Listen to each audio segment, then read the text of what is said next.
আজকে খুব তাড়াতাড়ি বাচ্চারা স্কুলে যাবে, তো কীভাবে টিফিন করে দেব, কিভাবে তাদেরকে খাইয়ে দেব আর কি রান্না করব। এদিকে ভাত তো হয়ে গেছে, রুটি পরোটা যাই হোক যেটাই করেন না কেন সকালবেলা তো তাড়াতাড়ি করে অন্য কোনো সবজি রান্না নেই, তো কী করবেন, তো সহজে ঝটপট এই আলুর রেসিপিটা করে দিতে পারেন। রুটি পরোটার সাথেও খাওয়া যাবে, আবার গরম ভাতের সাথেও খেতে খুবই ভালো লাগবে। আর বাচ্চাদের টিফিনে ঝটপট পরোটা কিংবা রুটির সাথে তৈরি করে দিতে পারেন। তো কি বানাচ্ছি সহজ একটা রেসিপি, পুরো ভিডিওর সাথেই থাকুন, আশা করছি ভালো লাগবে।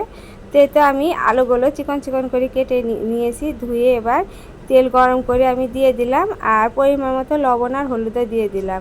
এবার নেড়ে চেড়ে ভেজে নেব কিছুক্ষণ। তো আজকে একটা সহজ রেসিপি, খুব সহজে তৈরি করে নিতে পারবেন আর ঝটপট হয়ে যাবে। যেদিনকে তাড়া থাকে, হয়তো যে কোনো কাজ করতে গিয়ে দেরি হয়েছে কিংবা ঘুম থেকে উঠতেও তো দেরি হয় অনেক সময় আমাদের, কিন্তু ঝটপট তো বাচ্চাদের খেতে দিতে হবে কিংবা অফিসে হাজব্যান্ড চলে যাবে, তো তার জন্য একটু তাড়াহুড়ো তো থেকে যায়। তো ঝটপট এইভাবে একটু এই আলুর এরকম রেসিপি যদি করে দিতে পারেন খুব সহজে হয়ে যাবে আর খুব সহজ একটা রেসিপি। তো এই তো আলুটা আমি চিকন চিকন করে কেটে নিয়ে এভাবে ভেজে নিচ্ছি। আর এভাবে অল্প তেলে খুব তাড়াতাড়ি ভাজা হয় আর এই ভাজিটা খেতেও কিন্তু খুবই সুন্দর লাগে।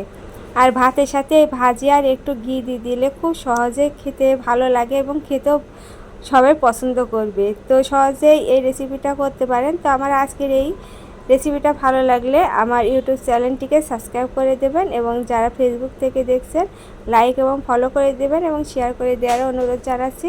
তো আমি কয়েকটা শুকনো মরিচ তেলে দিয়ে দিলাম।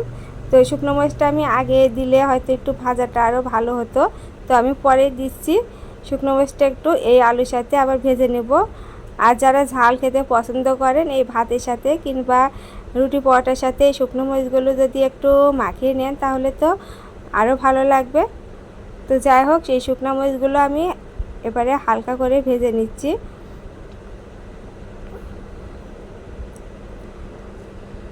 আর এই আলুটা কিছুক্ষণ নেড়ে চেড়ে এভাবে ভেজে নিতে হবে, খুব একটা বেশি সময়ও লাগে না ভেজে নিতে। কিন্তু যখন আলুটা দেবেন তেলে, কিন্তু লবণটা আর হলুদটা একটু পরে দেবেন, নাহলে আলুগুলো ভেঙে যেতে পারে।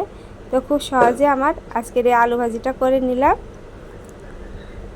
আর দেখতেও খুব ভালো হয়েছে, কিন্তু খেতে খুবই ভালো লাগে আর বাচ্চারা খুবই পছন্দ করবে। ঝটপট এভাবে যদি তৈরি করে দিতে পারেন। তো আমার আজকে আলু ভাজিটা হয়ে গেছে। আর রেসিপিটা কেমন লাগলো কমেন্টে জানাবেন। আর এরকম নিত্য নতুন রেসিপি পেতে অবশ্যই আমার চ্যানেলের সাথেই থাকবেন, সেজন্য আমার চ্যানেলটিকে সাবস্ক্রাইব করে এবং শেয়ার করে দেওয়ার অনুরোধ জানাচ্ছি। তো খুব সহজ একটা রেসিপি। তো সবাই ভালো থাকবেন, সুস্থ থাকবেন। আজকে এ পর্যন্তই, নমস্কার।